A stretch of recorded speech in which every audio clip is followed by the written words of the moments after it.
for hate and black coffee. The morning in New Orleans was pleasant. The air was warm, but hardly the usual humid misery that the locals had become accustomed to. The sky was a clear and lovely blue, casting shimmering sunlight on the glass-walled skyscrapers. The streets of the French Quarter were even lovelier. The old historic buildings cast perfect avenues of shade, dropping the warm air even a bit lower, the perfect temperature to sit outside and enjoy a cup of coffee at a street cafe. A young woman of perhaps her late 20s was doing just that.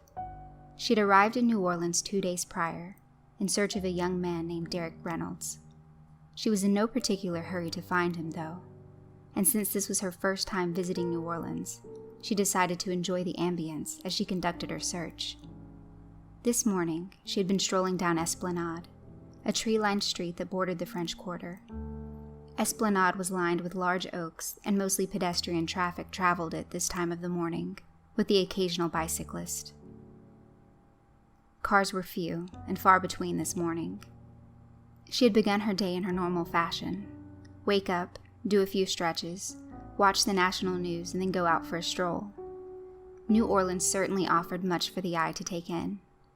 From the street kids with their creative signs asking for money, to the street musicians who were essentially asking for money but with a slight talent, to the young and attractive yuppies that visited, she had thoroughly enjoyed the sights of the city. So many people to watch, so many little lives to observe. This morning she had stumbled upon this lovely little street cafe, though. She thought a hot cup of coffee would be a treat and help jumpstart her tasks. After all, she would need to find Derek soon. It was very important that she did, but she needed her caffeine to get the process going. That is when the annoyance started.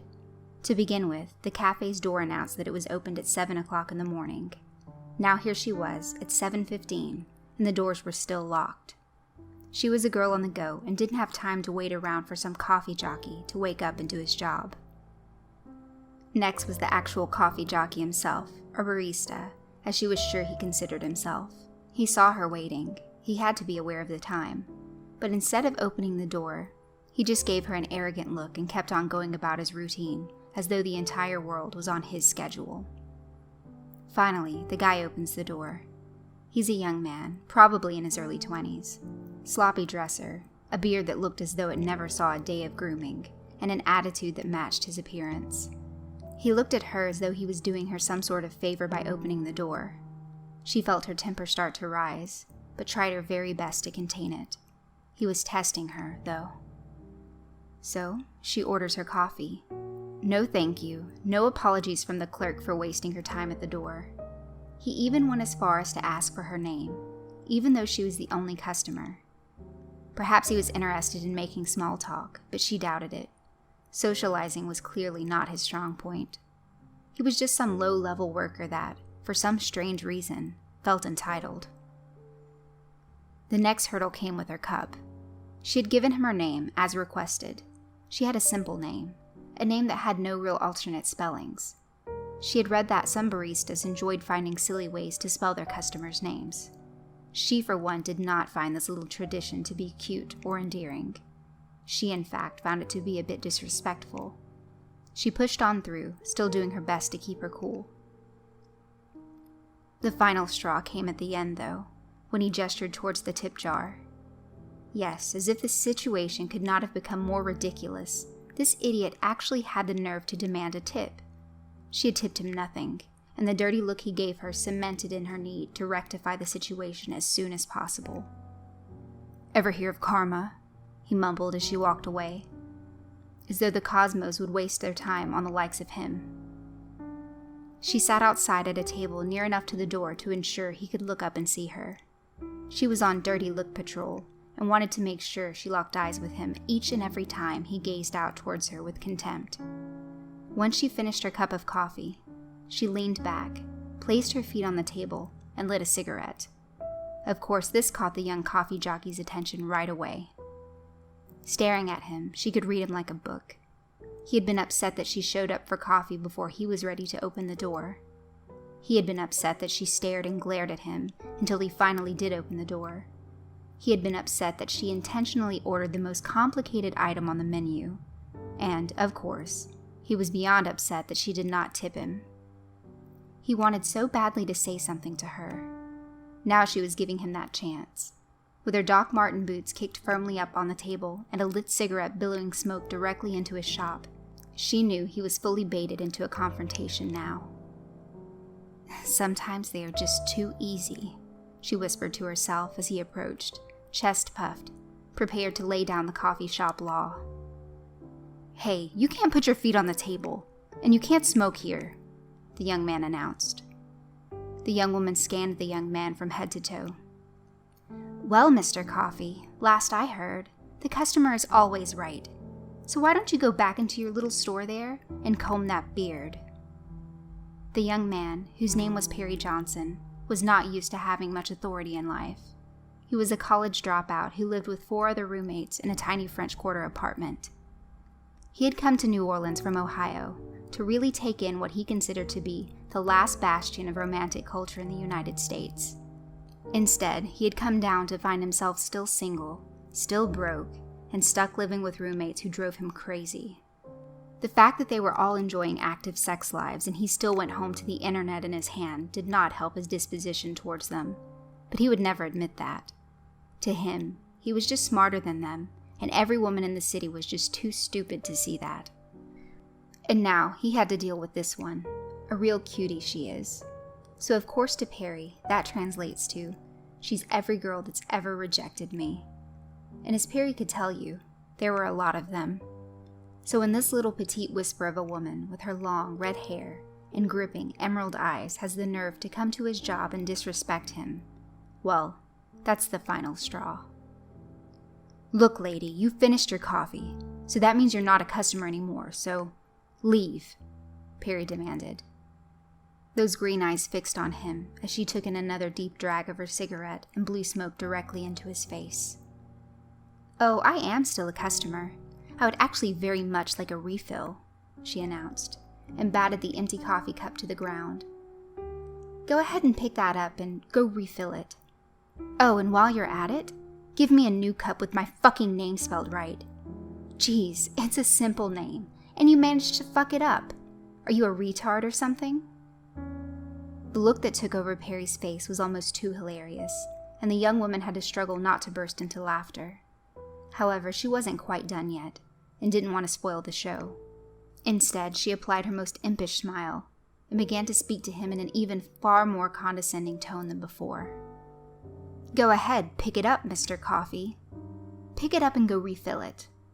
Or did they not teach you refills when you went to barista university?" "My name is not Mr. Coffee. My name is Perry," he responded in anger. That did it for her. His name was simply too comical to ignore. She could no longer hold in the laughter. "Perry? Your name is Perry? Oh my god. I wish I'd been recording this on my phone. Fucking Perry the coffee man laying down the law. Oh, Perry, you are just too much. Now, last time, please pick up my cup and go refill it." Perry could take no more. He had grown up being ridiculed about his name. All of middle school, he was known as Scary Perry. Not really too terrible. High school, though, well, that was a different ballgame. In high school, he had been known as Perry the Fairy. He had barely gone a day without hearing some sort of insult about his first name. And now, for this woman to come here, refuse to tip, refuse to listen, and finally to laugh at his name, that was all he could take. Perry moved forward, intending to knock her feet off the table. He was determined to show her just who the boss was around here. He stepped towards her, but never had a chance of touching her.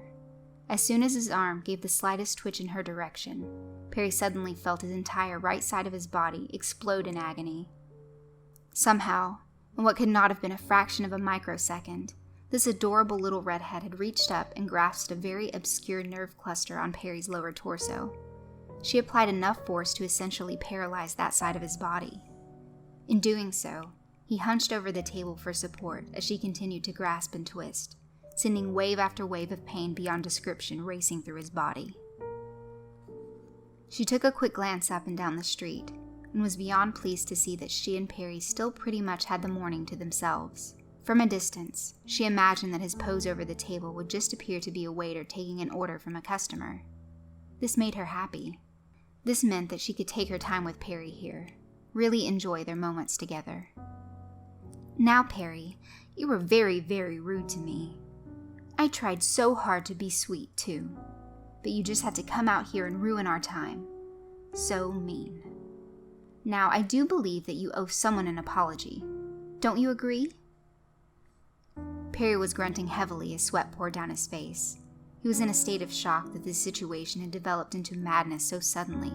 He could barely process the physical pain he was in, and the sense of confusion and panic was only making things worse. I'm sorry. I'm sorry. Please let me go. Please let me go, was all he could muster. The woman smiled and laughed again. Oh, don't apologize to me, Perry. You could never insult me. You are far too insignificant to even warrant an apology. You aren't even an insect in my world. As she scolded, she applied more force to the nerves, causing Perry to jerk and go into muscle spasms in his legs. Sorry, he managed again, clearly in too much pain and fear to really follow with her logic. Perry, you don't owe me an apology. You owe my boots an apology. I mean, they have served me so well for so many years, always keeping my feet nice and dry, always lacing up just right, and you have the nerve to tell me I shouldn't display them on your table. Very rude. Perry gasped again, but produced no words. His face was becoming a bright red. She released a bit of pressure. She didn't need him passing out before she was done with him, after all. With the reduction in pressure, Perry was able to speak again. I'm sorry that I insulted your boots. Please let me go. Please. She smiled. Well, Perry, you are in luck. My boots want to be your friend. In fact, they want to commemorate this new era of peace with a kiss. Go ahead, Perry. Kiss them. Kiss them and tell them you accept their friendship. Perry hesitated for just a moment. He reviled germs, and even through all this pain and agony, the thought of being humiliated in this way was almost too much. Then she applied another sharp grasp of pressure. I said to kiss my boots, Perry. He complied. She laughed and pointed. Finally, it was over. Good boy, Perry. Now, before I let you go, I just need to dispose of my cigarette. I would hate to litter your lovely little sidewalk, so you're going to open your mouth and eat it for me, okay? Without warning, she applied the harshest level of pressure yet, bringing him all the way down to his knees. His mouth was hanging agape from the pain, and she took the opportunity to dispose of her still-lit cigarette in his mouth. He gagged and attempted to spit it back, but she clasped her other hand over his mouth. Swallow, she ordered in a voice that contained no humor or sarcasm. Perry followed the command. Now, Perry, I do hope that you learned something about customer service today, she cooed, releasing her grip on Perry.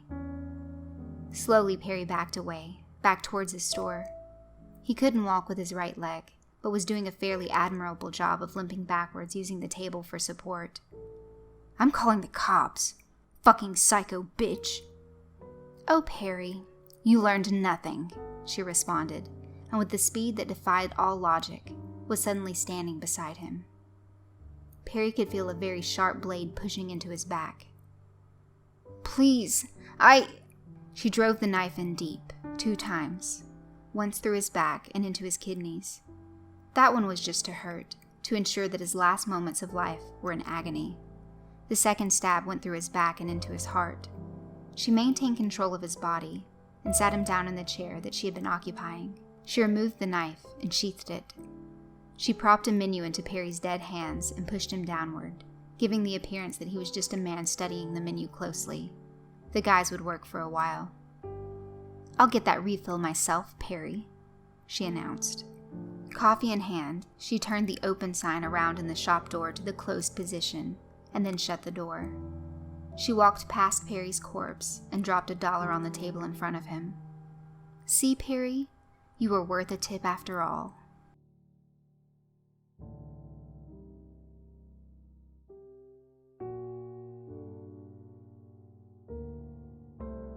Lacy's Reflections. This was how Lacy Susino, sister of Tobit and an agent of Tabitha Shaw, spent her third morning in New Orleans. All in all, she was really enjoying her first trip to the Big Easy. As Lacy turned the corner from Esplanade onto Royal Street, she felt her cell phone buzz. Viewing the screen, she read the following text. Fem tar ar tom. Find mal tar toad. Lacy had to chuckle at that. Her associate was so serious when it came to being cryptic. Even though these were just burner phones that couldn't be traced, she still felt the need to send messages in code. At least the code was rather simple. Female target arrives tomorrow. Find male target today, she whispered to herself. Female target was of course Claire Nobles, and the male target, as she well knew, was Derek Reynolds. An easy task if there ever were one, but leave it to Lena to make things more complicated than they needed to be, Lacy replied, knowing that if she took too long, Lena would just send some other silly text written in her ever-so-silly code. Already tracking Derek. Intend to make contact today, so chill. Lacy and Lena were both stellar at their jobs. Where they differed was in how they accomplished them. Lena was all business. Targets were just that, something to accomplish and move on. Lena didn't have the slightest idea how much joy was to be found in toying with your target first. Make him scared, make him desperate, give him an ounce of hope, and then bring it all crashing down at the end. Lacy wished Lena would learn to relax. She really could benefit from the advice to just chill. Lacy loved being a sister of Tobit. She felt as though it was home for her. When she was on a mission, it just felt natural and safe as one might feel in their own living room. She was talented at it, and most of all, she loved every second of it.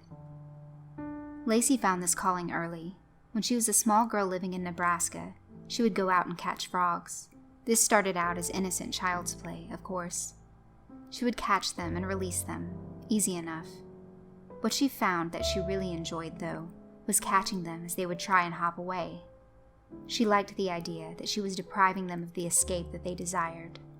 She found a dark pleasure in forcing her will on them. She would catch them by the dozens, holding them tightly in her hands until their eyes would bulge from their heads. She would pretend that they were begging for their lives. She would even do their voices for them. "Please, Miss Lacy, release us, we beg you," she would say in an artificial, croaky voice. "Will you really beg me, Mr. Frog?" "Okay, beg me," she would reply in her own voice. She would eventually let them go and return home feeling somehow liberated and refreshed. This behavior would slowly evolve in a much darker direction, though. She would play out the begging for mercy longer, inflicting more pain on the small creatures. She actually began to find herself annoyed at their begging, regardless of the fact that she was the one producing it. Then one day she crossed the line and killed one. She was only 9 years old at this time, and her eyes went wide when the frog smashed into the ground. She let out a small gasp and felt tears forming in the corners of her eyes. In that moment, she almost gave up on torturing small animals. She almost quit the idea that it was fun to force her will on the weak. Perhaps she almost saved herself. The shock in actually seeing one die, that was almost a game changer. But then she started to laugh. Looking down at the frog's bloated body, how its legs kicked up at strange angles. It was, well, to Lacy Susino, it was hilarious. The frog was at her mercy, and she decided its fate with the flick of her wrist. So much power. She spent the rest of the day killing frogs. The next summer she graduated to bigger targets. Frogs had become boring. She felt as though doing their voices in her head, pretending that they were begging, well, that just wasn't cutting it anymore. She wanted to actually hear something suffer. So she moved on to dogs and cats. They were her favorites that summer. The way the dogs would whine and stare up at her with so much lost fear and pain in their eyes. She particularly liked it when they tried to run. Sometimes she would break their legs and watch them crawl, giggling all the while. After she felt that they begged enough, she would finish the job and then go home feeling like she was reborn. For a while this worked well for her. Lacy's parents thought she was a well-adjusted and happy kid. After all, she was always so joyous and smiling. She would go out and play and come home just full of glee. And as far as the world could tell, Lacy Susino was just another well-adjusted child from the suburbs who liked to play outside and loved animals. The problems began for her when she started high school. Cats and dogs no longer satisfied her. She had more defined tastes now. She wanted to actually hear articulated verbal begging. Animal whines and whimpers actually began to annoy her. She wanted the real thing, and she was determined to get it. The problem was, she knew she just couldn't go out and kill someone. People asked questions. People ran for their lives and told on you. It was just too much of a risk to go after another kid at her school, or even some of the younger kids around the neighborhood. She was psychotic indeed, but her psychosis did not rob her of her intellect. She knew that she had to be careful with these sorts of things. Then one day it dawned on her. Perhaps she wasn't thinking of the consequences. Perhaps she wasn't playing the long game as far as decision-making went. But one day, as she lay in her bed, she had a realization. No, more of an epiphany, really. She knew what she wanted to kill next. The opportunity came the following summer. Lacy was now 15, and her parents wanted her to get some sort of job. This was easy enough. They lived in a small town, and local parents were always looking for kids to do odd jobs. Rake leaves or mow lawns or babysit. Easy stuff for sure. Lacy chose babysitting.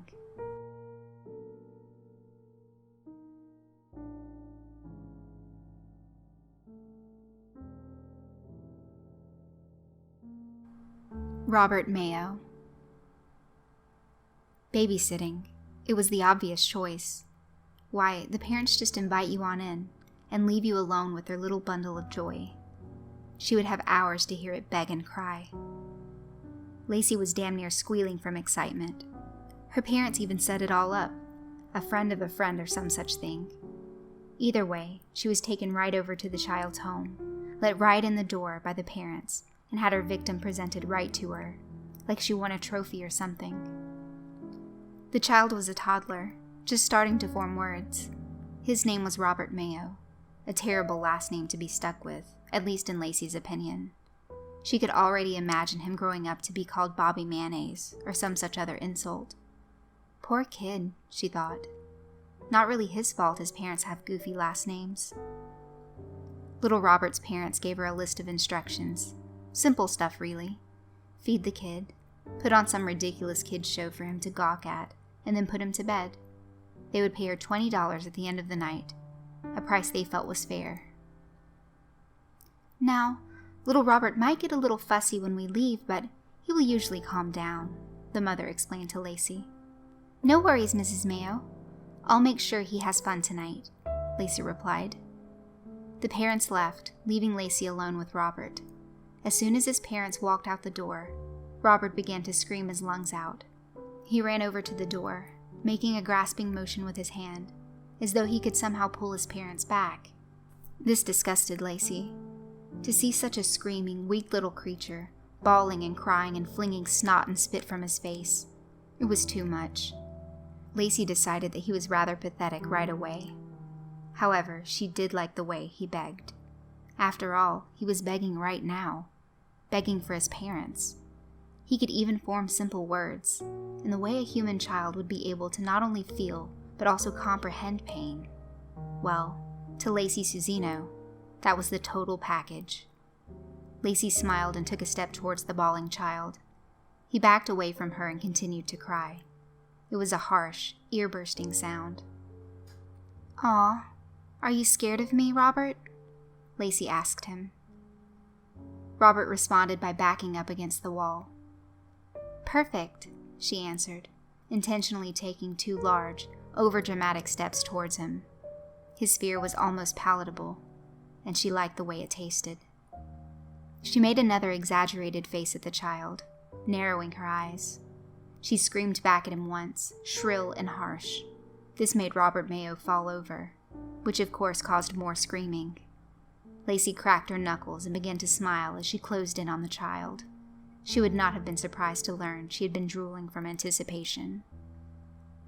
An hour later, it was done. The living room was a gore scene. Lacy had found creative ways to carry out her task, and during the entire event, she was locked in a euphoric trance. It wasn't until the job was done that she began to realize just what position she had put herself in. It was as if she had been on some fast and cheap drug, one with a great high but a terrible come down. While she had been working on Robert, she had felt nothing but unadulterated bliss.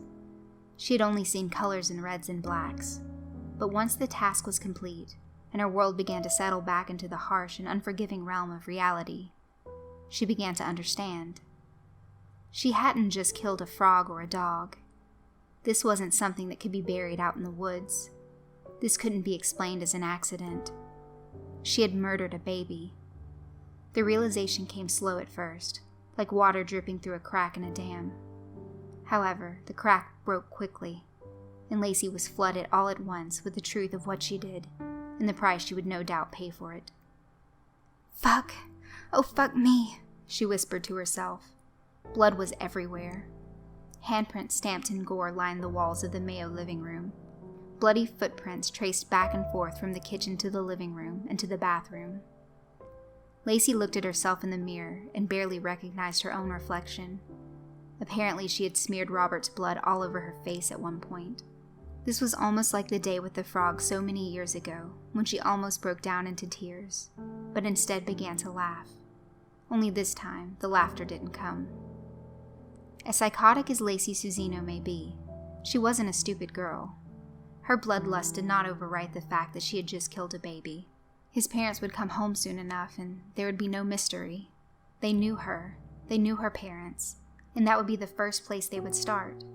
Lacy would end up in prison for the rest of her life. Her mind began to race. She was 15 after all, and not prepared to deal with a crisis of this magnitude. "Oh God, please. I'm sorry. Please God, just bring him back to life. Please God, just make this go away. Please God, I'm sorry." She was chanting this plea as she paced from room to room. Her mind began to flood with images and ideas. She could run, but where, and for how long? She had no money. She couldn't tell her parents. They would hate her for this. The one common denominator in all her years of killing weak and helpless creatures was that she could always wash off the blood and go home. She could go home where her parents thought she was just a normal young woman. This, however, there was no going home from this. She continued to run back and forth from room to room, chanting her prayers to a God that was not listening. She killed a child. No God in heaven would forgive that.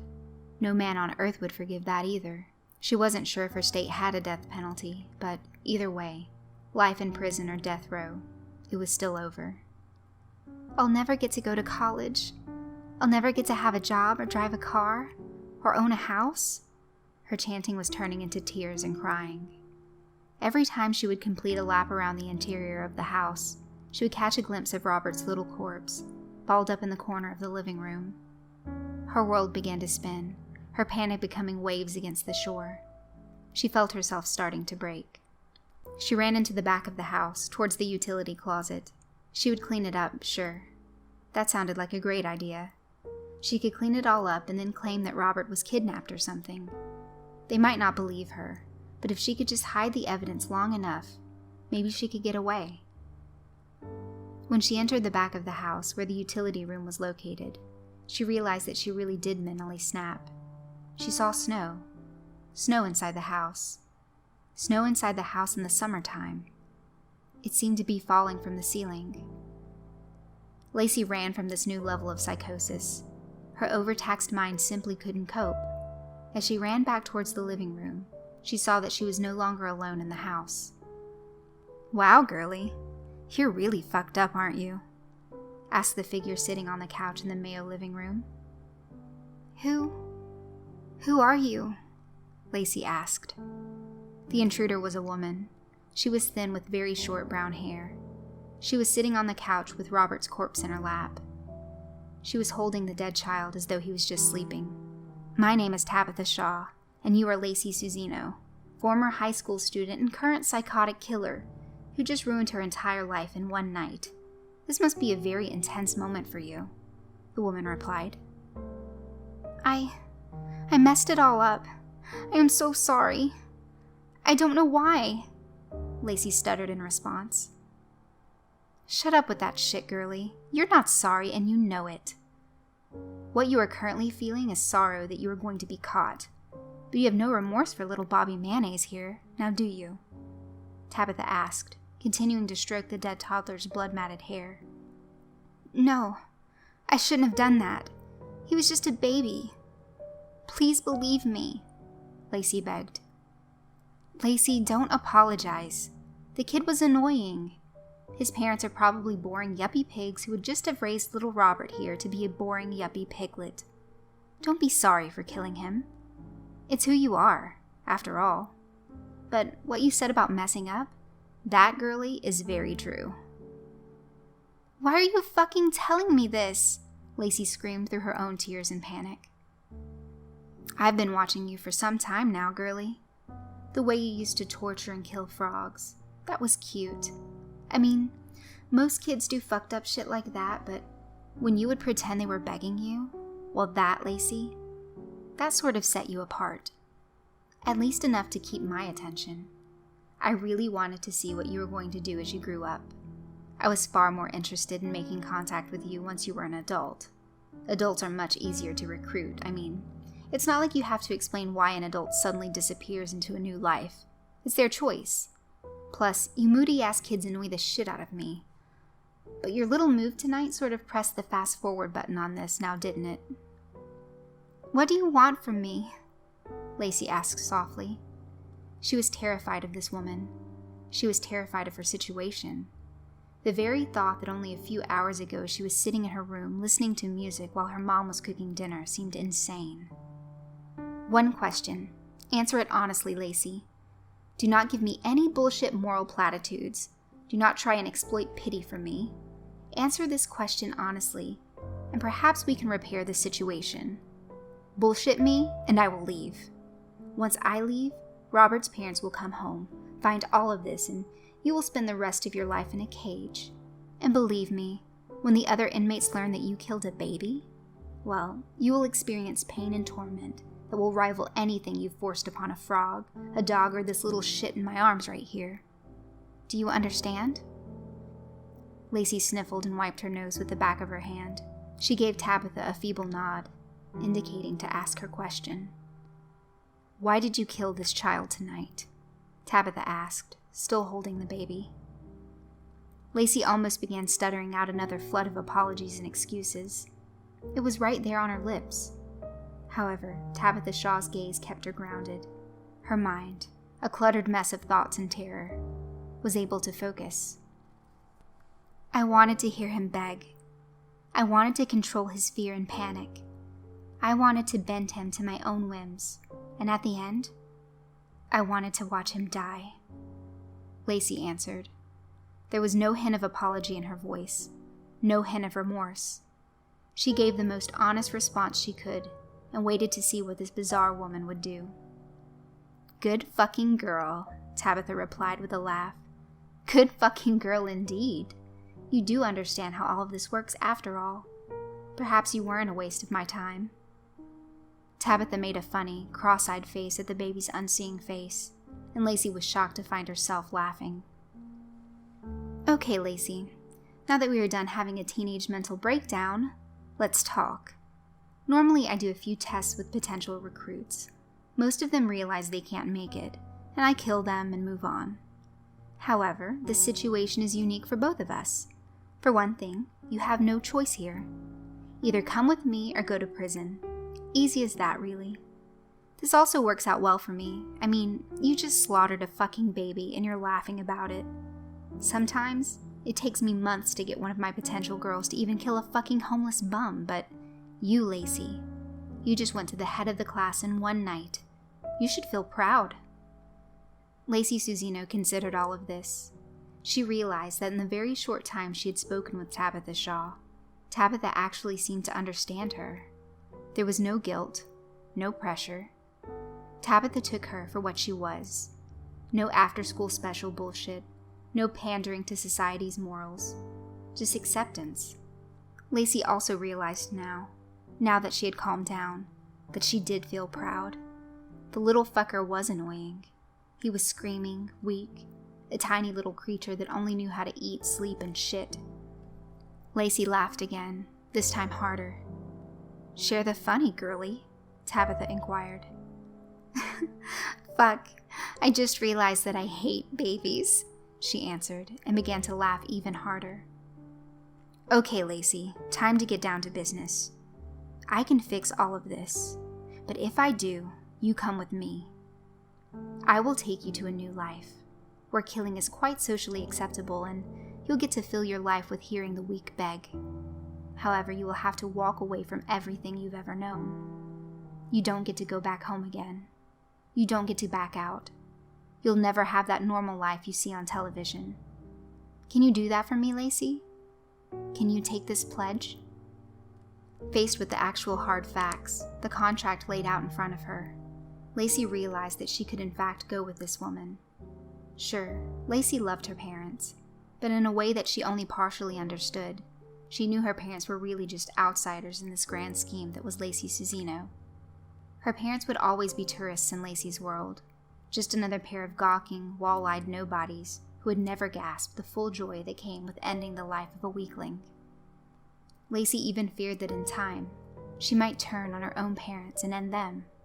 So really, she was just doing them a favor by leaving. She was saving their lives. "I can. Yes, I can and will," Lacy replied. "Good, it's a deal. Now let's fix this. Let me show you a cool trick," Tabitha said. Tabitha Shaw placed her hand over Robert Mayo's face and began to chant. "Breathe again for Tobit. See again for Tobit. Live again for Tobit. I give to you the fire of the red star. Awaken your soul, Robert Mayo, and walk once more. In the name of Hyraaq Tobit, he of the red star, he of the void, he of the goat head, I say live once more!" Lacy was almost hypnotized by this. Tabitha looked over at Lacy. "Help a girl out here, Lacy. Repeat with me. Live once more." "Live once more," Lacy demanded, and she and Tabitha repeated this litany until a small, weak crying could be heard from underneath Tabitha's hand. Robert Mayo returned to life. "How did you do that?" Lacy gasped. "Through Hyraaq Tobit, all things are possible. You will learn that as we go. As for right now, I need you to go and clean up this fucking blood. But do save some for yourself. Baby blood is a delicacy where we are going, so you may as well develop a taste for it now." Lacy retrieved some rags and cleaning supplies and began to do a quick yet efficient job. As she did this, Tabitha continued to rock Robert back and forth. The child had stopped crying almost at once and was now laughing happily in Tabitha's arms. "Why did you save him anyway?" Lacy asked, feeling much more comfortable now.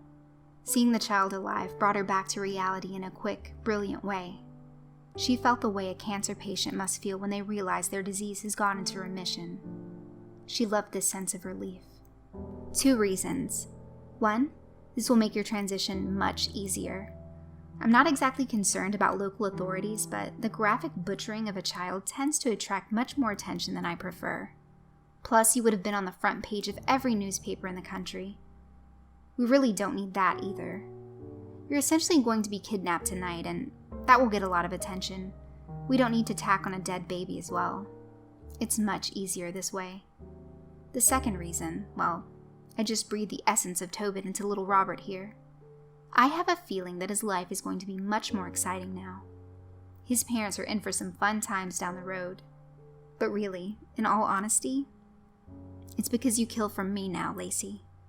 Trust me, you will still get to leave your trail of corpses, but this sort of impulsive behavior won't fit well into your new life. So it's best we fix this now and move forward. Lacy finished cleaning her mess. She took a shower as well and cleaned herself.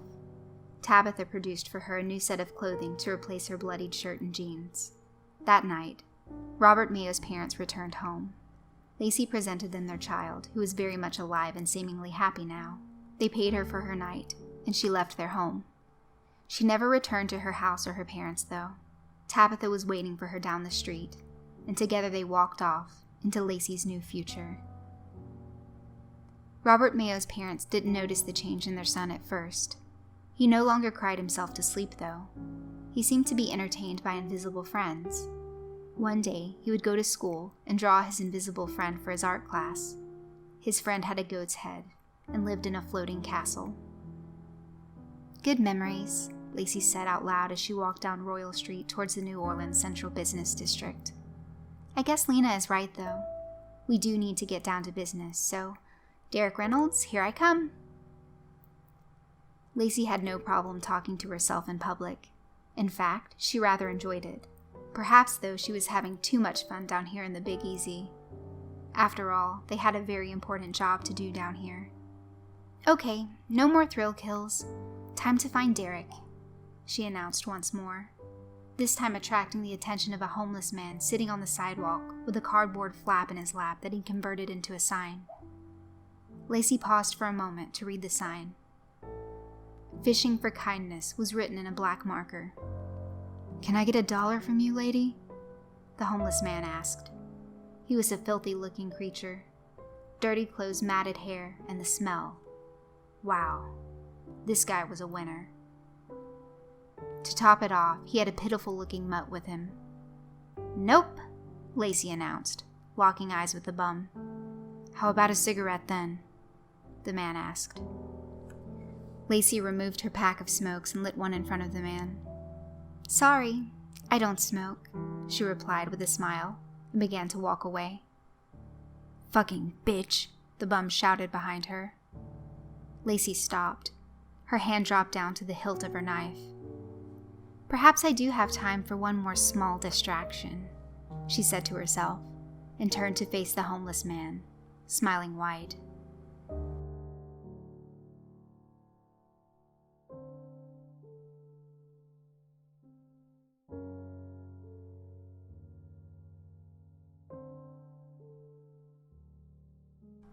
Setting the trap. Lena Vasquez was having a different sort of day. While Lacy was out having fun, Lena was saddled with the duty of arranging the entire damn operation for the arrival of Claire Nobles. Learning of her departure and arrival times was easy enough. Lena had contacts in the airlines. It was a rather simple job, actually, but one she only trusted herself to accomplish. She had learned that Claire was leaving out of New York by plane and was scheduled to arrive in New Orleans the following day. Claire had planned her entire trip through a bundle offer, like Expedia, so everything from her flight information, her hotel room, and even her damned rental car was easy information to snag. Lena had simply booked a room for herself and Lacy at the same hotel. "Honestly, Claire, it's almost as though you want to get caught," Lena mumbled to herself as she set her coffee to brew. Claire was booked into the Marriott Hotel on Canal Street. That made things a bit difficult, as it was in a very high-traffic area right in the center of the city. Things might have been easier for Lena had Claire booked a room further out from the hub of New Orleans. Either way, though, she would accomplish her goal and make her superiors proud. After all, this was a delicate operation, and they had placed a lot of trust into Lena. Of course, Lena had to work with Lacy. They were the two sisters of Tobit assigned to work this region, and Tabitha did not like her girls working solo jobs. This meant that Lacy had to come along. Lacy was a skilled operative, no doubt, but she was also a loose wire. She enjoyed killing too much, in Lena's opinion. She saw her targets as playthings, and this behavior had almost gotten her caught on a few occasions. Lucky for her, Lena had always been there to smooth things over. If you thought this made Lacy grateful, or if you would think she would learn from these experiences, though, Lena could have told you differently. Lacy saw it all as one big field trip, just a time to go out and have fun. She would never appreciate Lena's almost surgeon-like work ethic. To Lacy, Lena Vasquez was the boring older sister of the group. Of course, she was the older sister. Lacy had been recruited as a teenager 12 years ago. Lacy was 27 years old now, but she basically grew into a woman in the service of Tobit. So she had only whatever upbringing her parents gave her until the time she met Tabitha. After that, Lacy Suzina was essentially a child of Tobit, as well as a sister of Tobit. Lena was a different case altogether. She was in her mid-30s, though her strong Colombian heritage made her appear much younger. She was grown and had a successful career when she met Tabitha, and had been offered a place within the sisters. She brought a wealth of knowledge and contacts with her, making her an obvious choice for Tabitha Shaw.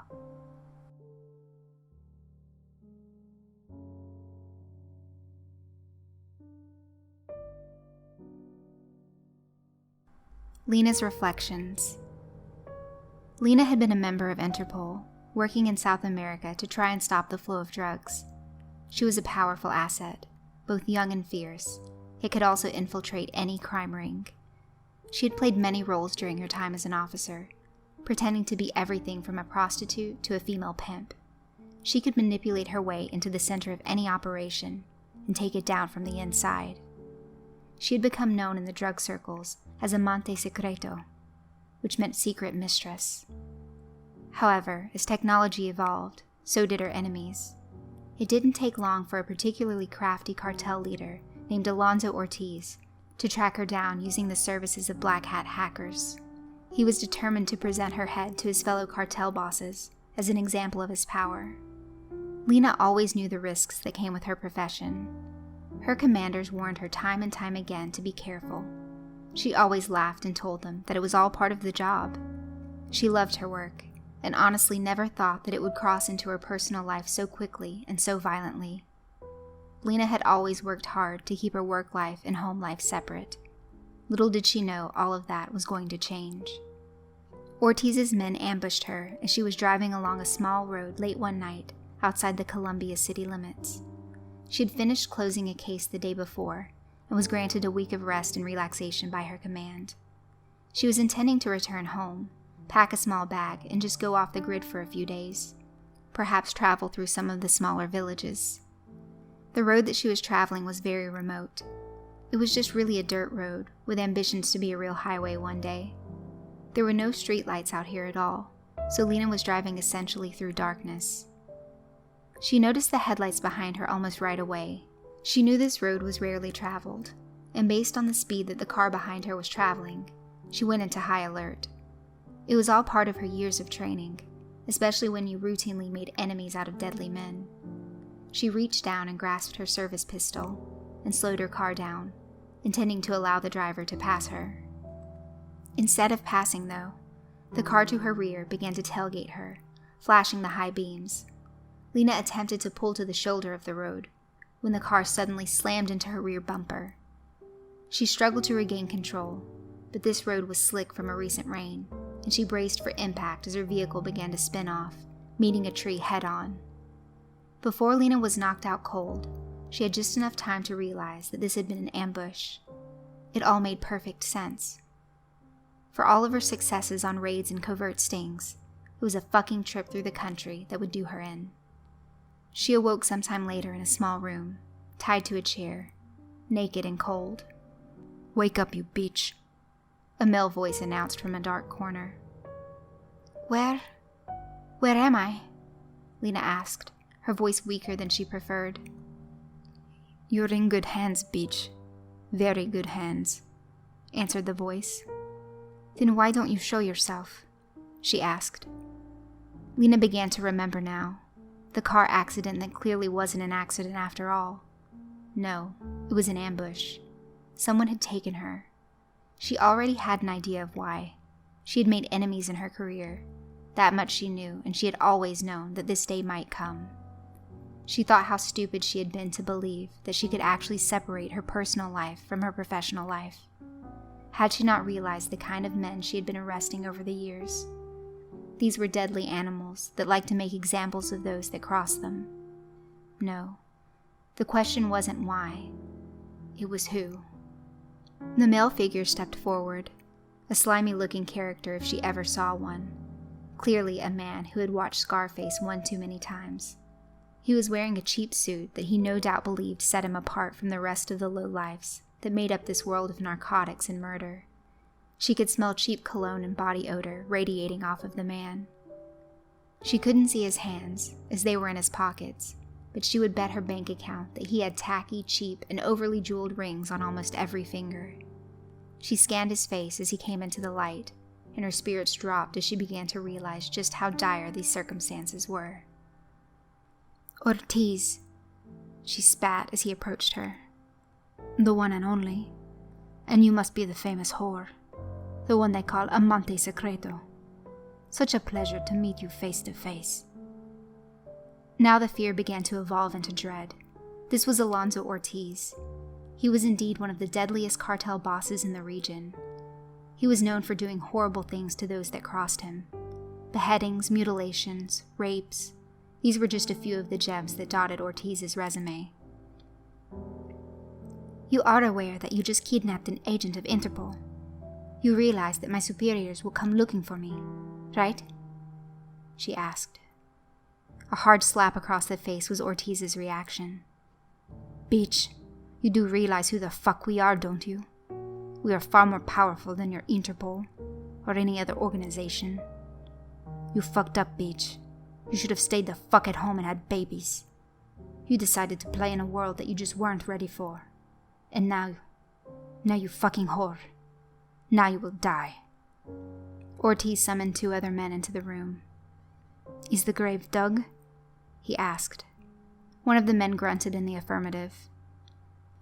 "Excellent. Take the whore here outside. I want her head removed, and then you are to bury the body. And if either of you fine gentlemen want to have some fun with her first, well, be my guest. Be as rough as you want. No one will hear her scream out here." The 2 men laughed. Guns were pointed in Lena's face as one of the men cut the ropes binding her to the chair and violently thrust her into a standing position. "Move, bitch," one of them ordered, shoving her towards the door of the shack. "I'll be outside in a moment, Amante Secreto. Before they cut off your fucking head, I intend to fuck you myself," Ortiz stated. Lena was forced out into a small yard. The men were shoving her and laughing. They were talking to each other in Spanish, discussing who was going to rape her first. Lena wanted to cry, but refused to give them the satisfaction. She decided that if they were going to rape her, she would spend her final moments informing them of how small and pathetic their dicks were. They marched her over to the hole, which was shallow. One of the men kicked her to her knees. He walked in front of her and began to piss on her shallow grave. "Just giving you something to remember us by," he said, laughing.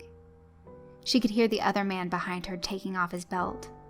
She supposed he must have won the debate over who was going to get to do the fucking first. She glanced over and caught sight of a small saw. This was how they intended to behead her, slowly and very painfully. Lena looked up at the stars. Under any other circumstance, this would have been a beautiful night in her native land that she loved. Closing her eyes, she said a quick prayer. "If anyone is listening, please save me. I know that I have not been very faithful to my spirit. I know that I have not been inside of a church in years. I know that I have forgotten to believe in the unseen. But please, if anyone is listening, I will give anything to be saved right now. I swear this on my soul." One of the men overheard this last-ditch prayer and approached her from behind. "Bitch, you're going to be calling out to God soon enough, but it won't be a prayer. It'll be from my cock in your..." The man was suddenly silent. Lena felt a warm fluid running down her back and wondered for just a moment if the piece of shit was masturbating on her. Then she heard the familiar thud of a body hitting the ground. It was blood that had dripped on her back. The other man suddenly drew his pistol. "What the fuck?" he had time to whisper before something took him down. Something small and fast. He tumbled to the shadows, and Lena could hear the sound of cutting and stabbing. The man didn't return from the dark. Well, well, you, my dear, are in a bad little way now, aren't you?" a female voice asked from behind Lena. "Hello? Who is there?" Lena asked, trying to turn her head to see. "Baby, I am the answer to your prayers. Literally. That little last-ditch bid you just threw out to whoever and whatever was listening? Well, consider me your guardian angel," the voice replied. "Thank you. Oh, thank you, whoever you are. These are very dangerous men, and one is still inside. He is a cartel leader and... The unseen woman cut her off. These guys are not dangerous men. These guys are fucking easy pickings. That's what these guys are. Sweetheart, there is only one dangerous killer in this little shithole of a yard tonight. And trust me, it's not a man. Lena felt the ropes being cut off, and she was assisted to her feet. She turned around to see her savior for the first time. A very pretty woman. She looked American. Short brown hair. Small yet deadly, like a dagger. I am Tabitha Shaw, leader of the Sisters of Tobit, and your personal fucking angel. You're just lucky we were listening when you called out. You're also lucky that I might have a use for one of the world's best little sneakers like you. Getting in and out of places unseen, well, that, my dear, is a talent that can't be bought. Lena was awestruck for a moment, and then she remembered Ortiz. He was still in the house, armed and dangerous. There is a deadly man in the house. We have to... Lena was silenced when Tabitha placed her finger over her mouth. Like I said before, those guys are easy pickings. Your pal Ortiz was really just a big pussycat. Or maybe now he's just a big pussy since I went ahead and cut his dick off for you. I know, you probably wanted to do it yourself, but trust me, these kinds of men become much more manageable when you relieve them of that tiny little point of pride they carry around between their legs. You cut off his penis? Lena asked. Tabitha chuckled.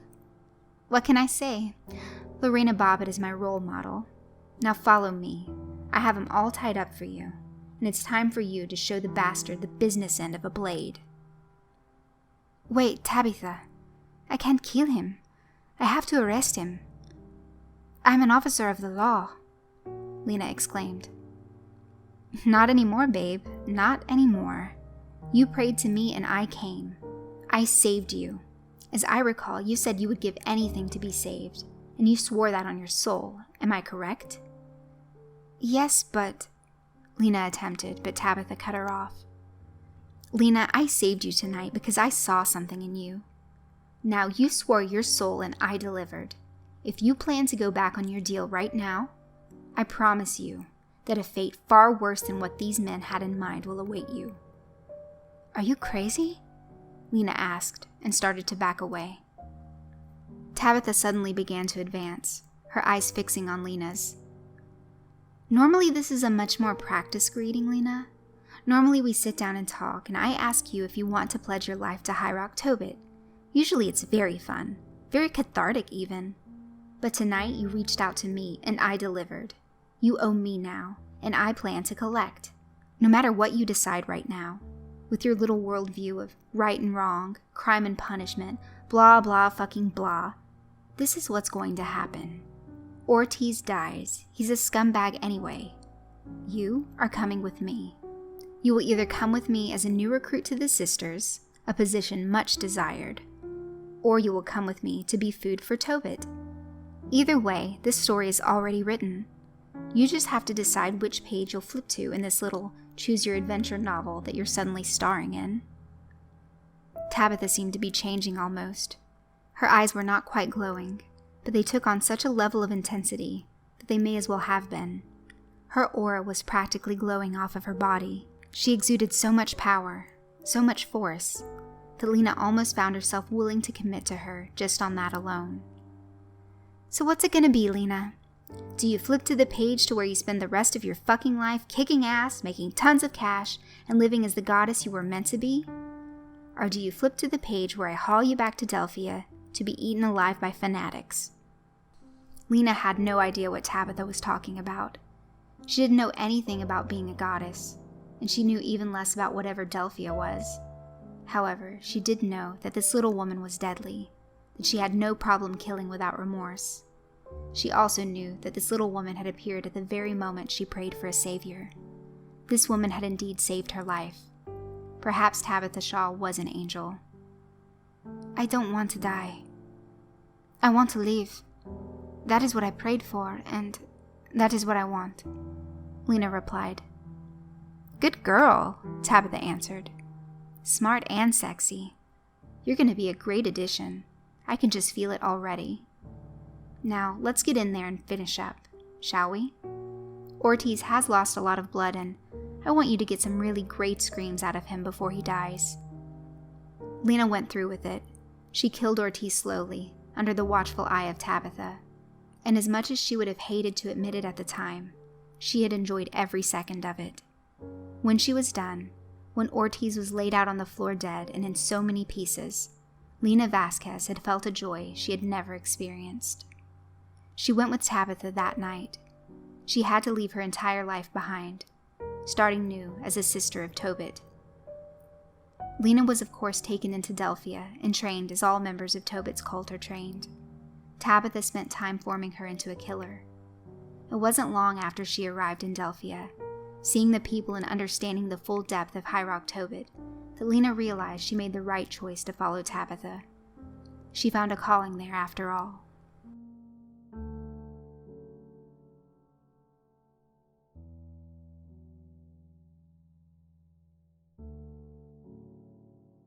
Moving forward. The beeping of the coffee maker brought Lena out of her reflection. She poured herself a cup and moved towards the hotel room's window. Looking down at the streets, bustling with people going about their lives, she wondered if any of them would look up and see the dark-haired Colombian woman looking down at them.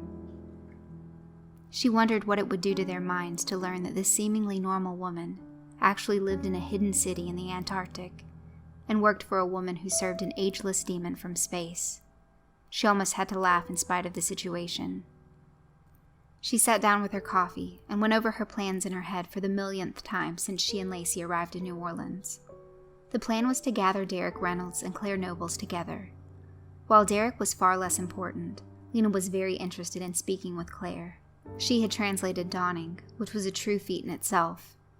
Tabitha herself had even batted around the idea of extending membership to Claire, bringing her to Delphia and making her a sister. Her brilliance alone was worth it. Lena, though, rejected that idea. She would not allow Claire to become a sister. That was simply out of the question.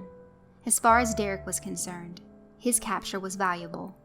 He had escaped from Delphia with the aid of Timothy Van Buren, who was the captured rebel. Tabitha believed that Derek may have overheard Timothy mention the location of the other rebels within Delphia. Lena doubted that, as his escape had happened very quickly, and she found it unlikely that Timothy had much time to impart that sort of information, but it would be foolish to rule that out. Lance Madison also wanted Derek back in Delphia. He intended to make an example of him, no doubt, show the rebels that even escape from Delphia is impossible, that even if you make it out of the gate, they always get you back. Lena smiled softly at that thought. Lance Madison was on his way out, at least according to Tabitha. He was old and had perhaps sat in his position a bit too long. Much could be forgiven, but allowing a rebellion to form within your own city and then allowing someone to escape was something that the highest powers within Tobit's world simply couldn't forgive. The issue that currently concerned Lena was her associate, Lacy. It was Lacy's job to bring Derek in, alive. Lacy finding and capturing Derek wasn't Lena's concern. She was confident that the girl could do it, and without leaving a trace. Her concern was that Lacy wouldn't actually bring him in alive. If anyone has ever known someone with a short fuse, then they sort of know what Lacy is like, but to even say that Lacy has a short fuse is giving her credit. Honestly, there isn't any fuse there at all.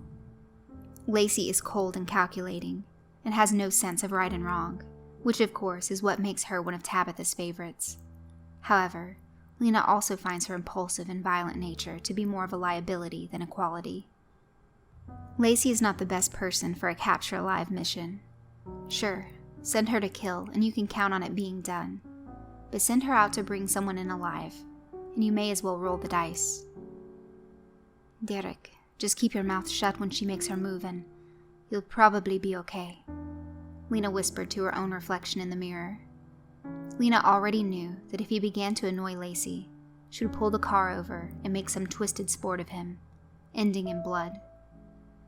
And Tabitha would forgive her. No questions asked, Lena said again to her mirror. She took her in as a child, and thinks she's the girl's unofficial mother or something. The only reason Lena wasn't the one going out to capture Derek was because she needed to be the first to make contact with Claire Nobles. Claire was far more important here than Derek, and it would cost a lot less in the end if Derek were the one to be killed. Sure, Lena wanted them both, but Claire was the greater prize. She just had to cross her fingers and hope that Lacy could control herself and remember her instructions. As though on command, Lena's phone rang. It was Lacy. Lacy, where are you? Relax, Mom. I'm fine. I'm having a drink with a really cool guy. What? You're out drinking? Lena demanded. Don't mess yourself, Lena. I'm sitting here with Derek Reynolds, and he is such an interesting man. Did you know he went on a yacht ride and wound up stranded in Antarctica? How crazy is that shit? Lena held the phone away from her face for a moment.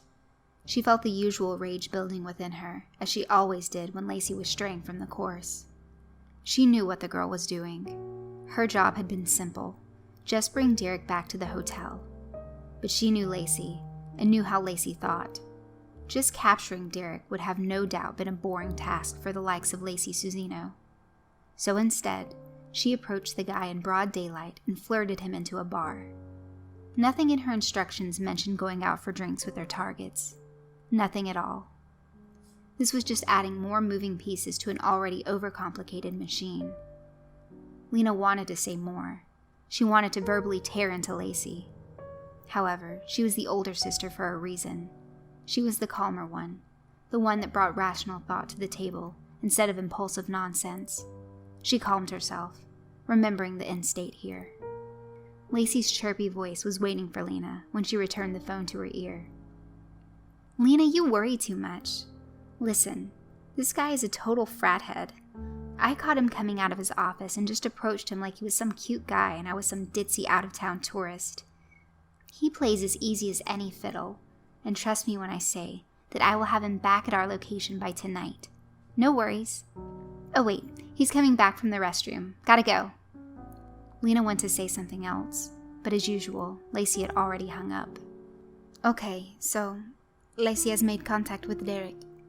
Maybe not in the most tactical of ways, but whatever. I see what she's doing. Get him drunk, earn his trust, and then bring him back here. Poor bastard probably thinks he's going to get lucky. Tomorrow we get Claire, and then we can begin. We'll deal with the Leary brothers if they even come into the picture. Lena seemed to do a good job of convincing herself that the situation was still under her control. Lacy was such a loose wire that she was always nervous when they worked together. But perhaps, just maybe, all of this could come together the right way in the end. Lena returned to the window, thinking that the near future was going to be a very exciting one indeed. She once again pictured all the moving pieces in that big machine that was this operation. She could only close her eyes and hope that the machine remained well-oiled, and none of the gears slipped. Lena took a deep breath and began to prepare the hotel room for the arrival of Derek Reynolds.